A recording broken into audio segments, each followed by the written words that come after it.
මහාචාර්යතුමා ඔබතුමා රාජ්‍ය සම්මානලාභී සාහිත්‍යදරයෙක් විතරක්වත් කීර්තිමත් විශ්වවිද්‍යාල ආචාර්යවරයෙක් විතරක්වත් නෙමෙයි. ඔබතුමා රටේ අධ්‍යාපන ඇමතිවරයාගේ ප්‍රධාන උපදේශක. රටේ පාසල් දරුවෝ ලක්ෂ 45කගේ ඉරණම තීරණය කරන ප්‍රතිපත්ති හදන මිනිස්සයාට උපදෙස් දෙන්නේ ඔබතුමා.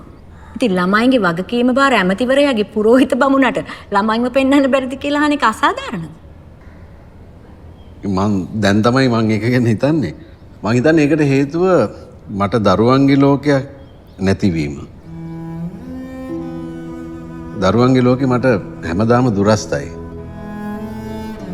ඒක ජීවිතේ අඩුවක් විදියට මට කවදාවත් දැනුන්නේ නැහැ. ඒ හින්දා වෙන්නේ නැති මම දරුවන්ගේ ලෝකෙන් ඈත් වෙලා ඉන්නේ නැත්තේ.